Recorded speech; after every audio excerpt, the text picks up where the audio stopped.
Hello good morning എല്ലാവർക്കും പുതിയൊരു വീഡിയോയിലേക്ക് സ്വാഗതം. അപ്പോൾ ഇന്ന് സ്കൂളുള്ളൊരു ദിവസം തന്നെയാണ് കേട്ടോ. പക്ഷേ പൊന്നു സ്കൂളിൽ പോയിട്ടില്ല, അവൾക്ക് പനിയാണ്, അതുകൊണ്ട് ഇന്ന് സ്കൂളിലേക്ക് വിട്ടില്ല. അപ്പോൾ രാവിലത്തെ കുറച്ച് പണികളൊക്കെ കഴിഞ്ഞു. കൃഷ്ണേട്ടൻ ഇന്ന് രാവിലെ പോയി. അപ്പോൾ തൈര് സാദമാണ് കൃഷ്ണേട്ടന് കൊടുത്തു വിട്ടത്, അതുകൊണ്ട് ഉപ്പേരി മാത്രമേ ഉണ്ടാക്കിയിട്ടുള്ളൂ കേട്ടോ. ഉണക്കമീൻ വറുത്തതും കൂർക്ക ഉപ്പേരിയും തൈര് സാദമാണ് കേട്ടോ കൃഷ്ണേട്ടന് വാഴയിലയിൽ പൊതിഞ്ഞ് കൊടുത്തു വിട്ടത് ഉച്ചയ്ക്ക് കഴിക്കാൻ. അപ്പോൾ ഞങ്ങൾക്ക് കറി എന്തെങ്കിലും ഉണ്ടാക്കണം. പൊന്നൂന് പനി ആയതുകൊണ്ട് തന്നെ കറി ഇനി വേണോ ചോദിച്ചിട്ട് വേണം ഉണ്ടാക്കാൻ. അപ്പോൾ എന്തായാലും അവൾക്ക് കാപ്പി മതി എന്ന് പറഞ്ഞു. ചുക്ക് കാപ്പിയാണ് ഉണ്ടാക്കാറ് രാവിലെ പനിയുള്ള സമയങ്ങളിലൊക്കെ. അപ്പോൾ അവൾക്ക് ഇന്ന് ചുക്ക് കാപ്പി വേണ്ട, സാധാരണ കാപ്പി മതി എന്ന് പറഞ്ഞിട്ട് അതാണ് കേട്ടോ ഉണ്ടാക്കി കൊടുക്കുന്നത്. അവൾക്കുള്ളത് മാറ്റി വെച്ചപ്പോൾ കുറച്ചതിൽ ബാക്കി ഉണ്ടായിരുന്നു. അപ്പോൾ ഞാൻ അതെടുത്തിട്ട് കുടിച്ചു കേട്ടോ. ഞാൻ രാവിലെ ചായയൊക്കെ കുടിച്ചിട്ടുണ്ടായിരുന്നു, പക്ഷേ കുളിച്ചിട്ടേ ഞാൻ കഴിക്കാറുള്ളൂ കേട്ടോ. അപ്പോൾ കഴിക്കാൻ വേണ്ടി തുടങ്ങുകയാണ്. അപ്പോൾ എന്തായാലും കാപ്പി ബാക്കിയുണ്ടല്ലോ എന്ന് വിചാരിച്ചിട്ട് അത് എനിക്കുള്ളതും കൂടെ എടുത്തതാണ്.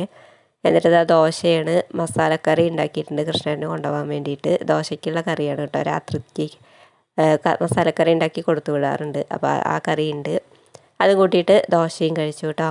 അത് കഴിക്കൽ കഴിഞ്ഞിട്ട് പിന്നെ കറി എന്താ വെക്കേണ്ടത് ഇങ്ങനെ ആലോചിച്ചപ്പോഴാണ് ചിരങ്ങ കണ്ടത് കേട്ടോ. ചിരങ്ങ ഞങ്ങൾ ഇവിടെ ചന്തയിൽ നിന്ന് കിട്ടിയതാണ്. 10 രൂപയ്ക്കാണ് കേട്ടോ ഇത്രയും വലിയ ചിരങ്ങ കിട്ടുക. 20 രൂപയ്ക്ക് ഇങ്ങനത്തെ 2 കിട്ടും. ഞാനെല്ലാതും 20 രൂപയ്ക്കാണ് പച്ചക്കറികളൊക്കെ വാങ്ങാറ് കേട്ടോ. ഇതിപ്പോൾ 10 രൂപയുടെയാണ്. അപ്പോൾ ഇത് മുഴുവനൊന്നും വേണ്ട, ഇതിൻ്റെ പകുതി മതി. ഇത് പച്ചമുളക് കീറിയിട്ടിട്ട് വെറുതെ ഒന്ന് വറ്റിച്ചെടുക്കാമെന്ന് വിചാരിച്ചിട്ടാണ് കേട്ടോ. അപ്പോൾ പൊന്നൂന് അങ്ങനെ ഒഴിച്ച് കറി വേണ്ടാന്ന് പറഞ്ഞു. പിന്നെ എനിക്ക് തീരെ താല്പര്യമില്ല ഒഴിച്ച് കറിയോട്. അപ്പോൾ എന്തായാലും ഇത് വറ്റിക്കാമെന്നും വിചാരിച്ചു. ഉപ്പേരി ഉണ്ട്.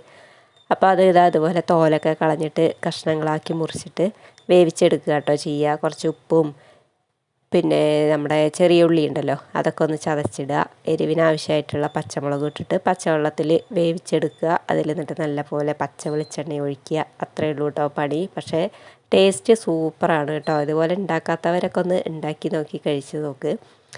അപ്പോൾ അതാണ് ഇപ്പോൾ ഇന്നത്തെ കറി. അപ്പോൾ അതിന് വേണ്ടി അരിഞ്ഞ് കൂട്ടുകയാണ് കേട്ടോ. അതാന്നിട്ട് ചട്ടിയിലൊക്കെ ഇട്ട് കൊടുത്തു.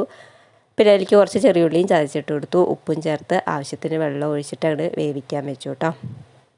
പിന്നെ പൊന്നൂന് മീൻ എന്തെങ്കിലും വറുത്ത് കൊടുക്കാമെന്ന് വിചാരിച്ചു. സ്രാവ് മീനാണ് ഉണ്ടായിരുന്നത്. അപ്പോൾ അച്ഛൻ കൊണ്ടുവരുന്നതാണ് കേട്ടോ സ്രാവ്. പൊന്നൂന് ഉണക്കമീനുകളിൽ ഏറ്റവും ഇഷ്ടമുള്ളത് സ്രാവാണ്. അപ്പോൾ മണ്ണാർക്കാട്ടിൽ നിന്ന് വരുമ്പോൾ അച്ഛൻ കൊണ്ടുവന്ന് തരാറുണ്ട്. അതിരിക്കുന്നുണ്ട്. അപ്പോൾ അതും കൂടെ ഒന്ന് എടുത്ത് വെള്ളത്തിലിട്ട് വെച്ചു കേട്ടോ. ഈ ചിരങ്ങയുടെ ബാക്കി പകുതി കഷ്ണം ഞാൻ ഫ്രിഡ്ജിലേക്ക് എടുത്ത് വെച്ചു. അത് ചെറുപയർ കൂടെയൊക്കെ ഇട്ടിട്ട് കറി വയ്ക്കാനാണ് കേട്ടോ. അത് നല്ല ടേസ്റ്റാണ് അങ്ങനെ വെച്ചാൽ. അപ്പോൾ അതിന് വേണ്ടിയിട്ട് അതാണ് മാറ്റി വെച്ചു. പാലക്കാട് ഭാഗത്ത് അതിനെ ചൊരക്ക എന്നാട്ടോ പറയുക. ഇനി ആ സാധനം എന്താണെന്ന് വിചാരിക്കേണ്ട, ചൊരക്കയാണത്. പാലക്കാട് ഭാഗത്തേക്ക് ചൊരക്ക എന്നാണ് പറയുക. പക്ഷെ ഞങ്ങൾ മണ്ണാർക്കാട് ഭാഗത്തൊക്കെ അതിന് ചിരങ്ങ എന്നാണ് കേട്ടോ പറയുക. നിങ്ങളുടെ ഭാഗത്ത് ഇതിനെന്താ പറയുക എന്നൊന്ന് കമൻറ്റ് ചെയ്യണേ. അപ്പോൾ ഇതാ സ്രാവ് മീനൊക്കെ ഇങ്ങനെ വെള്ളത്തിലിട്ട് വെച്ചു കേട്ടോ. കുറച്ച് നേരം ഉപ്പ് പോകണമല്ലോ, നല്ല ഉപ്പുണ്ട് അതിന്. അപ്പോൾ അത് കുറേ കഴിഞ്ഞിട്ടാണ് വറുത്തത്. അതങ്ങനെ വെള്ളത്തിലിട്ട് വെച്ചു. അപ്പോഴേക്കും ഇവിടെ കറിയൊക്കെ ആയിട്ടോ. അതിലേക്ക് കുറച്ച് പച്ച വെളിച്ചെണ്ണയും കൂടെ ഒഴിച്ചു കൊടുത്തു. ഒന്ന് ഇളക്കി മിക്സ് ചെയ്തെടുത്തു. ഇനി ഇത് വേണമെങ്കിൽ ഒന്ന് വറവിടുകയൊക്കെ ചെയ്യാം കേട്ടോ. ഞാനങ്ങനെ വറവിടാറില്ല, വെളിച്ചെണ്ണ ഒഴിക്കുകയാണ് ചെയ്യാറ്. അപ്പോൾ അതങ്ങനെ കറിയായി. പിന്നെ ഞാൻ കഴിക്കലൊക്കെ കഴിഞ്ഞ് കുറച്ച് കഴിഞ്ഞപ്പോഴേക്കും ഒരു ഫ്രൂട്ട്സ് എടുത്ത് കഴിക്കുകയാണ് കേട്ടോ. ഇതിൻ്റെ പേര് എലന്തിപ്പഴം ആണെന്നാണ് തോന്നുന്നത്. ഇതിൻ്റെ പേരെനിക്ക് അറിയില്ല. എലന്തിപ്പഴം തന്നെയാണെന്ന് തോന്നുന്നു. അപ്പോൾ അത് ഒരെണ്ണം എടുത്ത് കഴിച്ചു. നമ്മുടെ പണ്ടുള്ളവർക്കൊക്കെ അറിയാം, പുളിഞ്ചി പറഞ്ഞൊരു സാധനം കിട്ടും സ്കൂളിലൊക്കെ പഠിക്കുന്ന സമയത്ത്. അത് ഈ കായ കൊണ്ടാട്ടോ ഉണ്ടാക്കണത്. അപ്പോൾ അത്രയേ ഉള്ളൂ കേട്ടോ വീഡിയോ. Thank you.